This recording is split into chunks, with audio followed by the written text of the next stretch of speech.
வணக்கம் அன்பு மக்களே. இந்த பதிவில் நாம் பார்க்க இருப்பது கும்பத்தில் சனி பகவான் வக்கரமாகி பின்வாங்குகிறார்.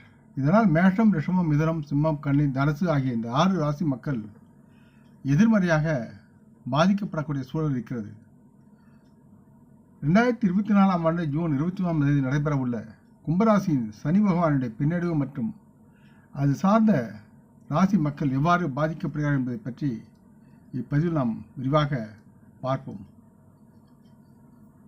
கும்பத்தில் சனி பின்வாங்கும் இந்த சமயத்தில் மேஷ, ரிஷபம், மிதுனம், சிம்மம், கன்னி, தனுசு ஆகிய இந்த 6 ராசி மக்கள் எதிர்மறையாக பாதிக்கப்படுவார்கள் என்று கிரக நிலைகள் கூறுகின்றன.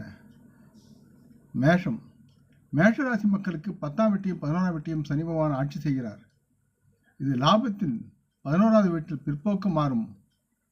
கும்பராசி சனி பகவான் சஞ்சாரம் மேஷராசி மக்களுடைய தொழில் மற்றும் லாபத்தை பாதிக்கப் போகிறது. இவர்கள் விரும்பிய முடிவுகளை அடைய தங்கள் வேலையில் கூடுதல் முயற்சி எடுக்க வேண்டும். மேஷராசி மக்கள் சனி பகவான் மேஷராசி மக்களை சோதிக்கவும் அவரது வாழ்க்கையில் முக்கியமான பாடங்களை கற்பிக்கவும் மட்டுமே இந்த நேரத்தில் முயற்சிப்பார் என்பதை நினைவில் கொள்ளுங்கள். ஆகவே தொடர்ந்து கடினமாக உழைக்கவும் எதிர்காலத்தில் சனி பகவான் உங்களுக்கு சாதகமான பலன்களை வழங்குவார் என்ற நம்பிக்கையுடன் நீங்கள் செயல்பட வேண்டும். மேஷராசி வணிக உரிமையாளர்கள் தங்கள் வணிகத்தை நடத்துவதில் சிரமங்களை சந்திக்க நேரிடலாம் மற்றும் லாபம் ஒரு குறிப்பிட்ட அளவிற்கு குறையும். இருந்தால் நஷ்டத்தை நீங்கள் அடைய மாட்டீர்கள். கும்பராசியில் உள்ள இந்த சனியின் பிற்போக்கு நிலை என்பது நிதி ரீதியாக உங்களுக்கு அவ்வளவு சாதகமான தாக்கத்தை ஏற்படுத்தாது. காரணம், உங்கள் நிதியும் ஏற்றத்தாழ்வில் இருக்கிறது. ஆகவே கவலையின்றி பொறுப்புடன் கவனமுடன் செயல்பட்டால் உங்கள் லாபத்தை நீங்கள் பாதுகாத்துக் கொள்ளலாம். அடுத்து ரிஷபராசி மக்களுக்கு 9ஆம் வீட்டையும் 10ஆம் வீட்டையும் சனி பகவான் ஆட்சி செய்கிறார். இதனால் லாபத்தின் 10ஆம் வீட்டில் தற்போது பிற்போக்கு நிலையில் மாறும் கும்பராசியில் சனி பகவானின் பிற்போக்கு சஞ்சாரம் ரிஷபராசியினருக்கு தொழில் மற்றும் லாபத்தை பாதிக்கும் வகையில் செயல்படுவார். இப்போது சனி பகவான் பிற்போக்காக இருப்பதால் உங்கள் தொழிலை பொறுத்தவரை நீங்கள் விரும்பிய பலன்களை அறுவடை செய்யாமல் போகலாம். சிறிய ஆதாயங்களை பெறுவதற்கு நீங்கள் பெரும் முயற்சிகளையும் கடினமாக உழைக்க வேண்டிய சூழல் இருக்கிறது. நீங்கள் அடிக்கடி இதனால் விரக்தி அடைவதை மனதும் சோர்வு அடைவதையும் நீங்கள் காணலாம். ஒரு குறிப்பிட்ட பணியை கையாள தேவையான திறமைகள் மற்றும் அசான நுட்ப அறிவுகள் இருந்த பிறகும் உங்கள் முதலாளிகள் உங்களை விட மற்றவர்களை விரும்பி அவர்களிடம் தொழிலை ஒப்படைத்து அவர்கள் உங்களை மோசமாக நடத்துவார்கள். அது உங்கள் மனதை காயப்படுத்தும். ரிஷபராசி வணிக உரிமையாளர்கள் தங்கள் வணிகங்களை நடத்துவதில் சிரமங்களை சந்திக்க நேரலாம் இந்த காலத்தில் மற்றும் புதிய வணிகங்கள் இந்த காலகட்டத்தில் நிலைநிறுத்துவது உங்களுக்கு கடினமாக இருக்கும். ஆகவே இருக்கும் வணிகத்தை நல்ல முறையில் நடத்த பாடுபடுங்கள், அதில் சார்ந்து செயல்படுங்கள். அடுத்து மிதுனராசி மக்களுக்கு சனி பகவான் 8 மற்றும் 9ஆம் வீட்டுக்கு அதிபதியாகிறார். அவர் தற்சமயம் கும்பத்தில் பிற்போக்காக மாறுகிறார். இந்த பிற்போக்கு சனி நிச்சயமாக உங்கள் அதிர்ஷ்டத்தை சற்று தாமதப்படுத்தும் தன்மையில் மிதுனம் மற்றும் உங்கள் வேலையை முடிப்பதை தாமதம் செய்வார். அதனால் நீங்கள் கவலை கொள்வீர்கள். இருப்பினும் உங்கள் விருப்பப்படி விரைவில் அல்லது பின்னர் நிச்சயமாக உங்கள் காரியங்களை நீங்கள் செய்து கொள்ளலாம். உங்களின் நிதி நிலைமை மேம்படும். மேலும் நீங்கள் வேலை இடமாற்றங்களையும் இந்த நேரத்தில் சந்திக்க வேண்டியிருக்கும் அல்லது உங்கள் சுய தொழிலில் மாற்றங்கள் இருக்கலாம். நீங்கள் ஆன்மீகத்தை நோக்கி செல்வதை இந்த நேரத்தில் மன அமைதிக்காக செல்வதை காணலாம் அல்லது ஆன்மீக தலைவருடன் அதிகமாக நீங்கள் ஈடுபடுவதை நீங்கள் உணரலாம். இவை யாவும் உங்களுடைய மனதின் அமைதி வேண்டி என்பதை உணர்ந்து செயல்படும். இவை யாவும் மாறி நலமாக வாழக்கூடிய சூழல் இருக்கிறது.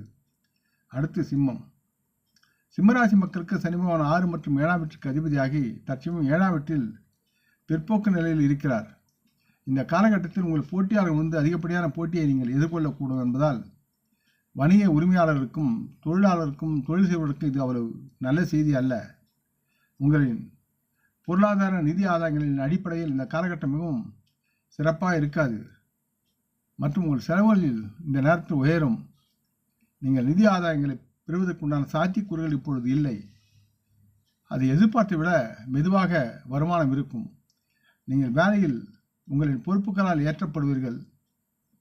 அதனால் உங்களுக்கு சிரமத்தும் மனசுமையும் ஏற்படும். இப்போது நீங்கள் வேலையில் சிறப்பாக செயல்பட முடியும். சனி பிற்போக்கு உங்கள் திருமண வாழ்க்கையில் மோதல்களை உருவாக்கலாம் மற்றும் உங்கள் உறவில் சுமூகமான செயல்பாட்டை அவர் தடுப்பார் என்பது நிச்சயமாக தெரிகிறது. ஆகவே சற்று உணர்ந்து செயல்பட வேண்டிய சூழல் இருக்கிறது. அடுத்து கன்னிராசி. சனி பகவான் கன்னிராசி மக்களுக்கு 5 மற்றும் 6ஆம் வீட்டில் ஆட்சி செய்து தற்சமயம் 6ஆம் வீட்டில் பிற்போக்கு நிலையில் இருக்கிறார். இது உங்களுக்கு எதிராளி இடத்தை வழங்குகிறார். வழக்கறிஞருக்கு சிறந்த நேரமாக இருக்காது. சனி பகவான் 6ஆம் வீட்டில் இருந்தாலும் வழக்குகளான தீர்ப்புகளை முடிப்பதில் தாமதம் ஏற்படலாம் அல்லது உங்களுக்கு வரும் நீதிமன்ற வழக்குகளில் எண்ணிக்கை குறைவதை நீங்கள் காணலாம். கன்னிராசி மக்களுக்கு உங்கள் எதிரிகள் மீது நீங்கள் அதிகாரம் செலுத்தி சில காலம் உங்களை பலவீனப்படுத்த முயற்சியும் காலமாக இது இருக்கிறது. விஷயங்கள் கையை விட்டு வெளியேறாது. அதே நேரத்தில் மன அழுத்தங்கள் நிச்சயமாக உயர்ந்து உங்களுக்கு தூக்கமில்லாத இரவுகளை தரும். இப்போது பங்கு சந்தையில் முதலீடு செய்வதிலிருந்து விலகி இருப்பது உங்களுக்கு நலமாகும். இல்லை என்றால் வரவிருக்கும் சில மாதங்களில் நீங்கள் பணத்தை இழக்க நேரிடலாம் மற்றும் இதனால் பொருளாதார நிதி நெருக்கடி நீங்கள் சந்திக்கக்கூடிய சூழலும் இருக்கிறது என்பதை உணர்ந்து நலமாக இருக்க வேண்டும். அடுத்து தனுசு. கும்பராசியில் சனி பிற்போக்கான சனி பயிற்சியுடன் கூடிய எதிர்காலத்தில் தனுசு ராசி மக்கள் பல ஆட்சிகளை சந்திக்க உள்ளீர்கள். பல துறைகளில் இருந்து வரும் நல்ல செய்திகளை நீங்கள் அனுபவிப்பீர்கள். குறிப்பாக வேலை மற்றும் அது சார்ந்த உணர்வு அடிப்படையில் நீங்கள் உங்கள் வேலையை மாற்ற விரும்பினால் அல்லது புதிய வாய்ப்புகளை தேடுகிறீர்கள் என்றால் நீங்கள் நிச்சயமாக புதிய மற்றும் அற்புதமான சலுகைகளை காண்பீர்கள். உங்கள் முயற்சியும் தைரியமும் அதிகரித்து வெற்றி காண்பீர்கள். பொருளாதார நிதி வெற்றிக்கான வாய்ப்புகளும் உங்களுக்கு இருக்கிறது. மேலும் சனியின் பிற்போக்கு காலத்தில் தனுசு ராசி மக்கள் நல்ல லாபங்களை பெறுவதற்கான சூழல் இருக்கிறது. இந்த காலகட்டம் உங்களுக்கு அதிக சம்பளம் தரும் வேலையை வழங்கக்கூடிய தன்மையில் மற்றும் உங்கள் நிதி நெருக்கடிக்கு முற்றுப்புள்ளி வைக்கலாம். சனியின் பிற்போக்கு காலத்தில் அதிர்ஷ்டம் உங்கள் பக்கம் இருக்கு என்று நம்பி செய்யலாம்.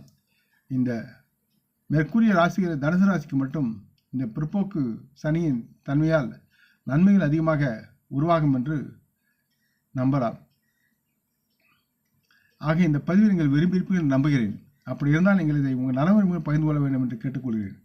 நாம் முன்னோர்களை மனமுந்து போற்றுவோம். இந்த பதிவை லைக் செய்து சப்ஸ்கிரைப் செய்து மற்றவருக்கும் பகிரும் அனுபவங்கள் யாவரும் வளமுடன் நலமாக தேக திடகாத்திர ஆயுள் ஆரோக்கியத்துடன் சகலவிதமான தானிய ஆபரண ஐஸ்வர்யனை பெற்று சர்வகாரிய ஜெயத்துடன் வாழ்வாங்க வாழ வேண்டும் என்று இறைவன் பாதம் பணிகிறேன். வணக்கம். நன்றி.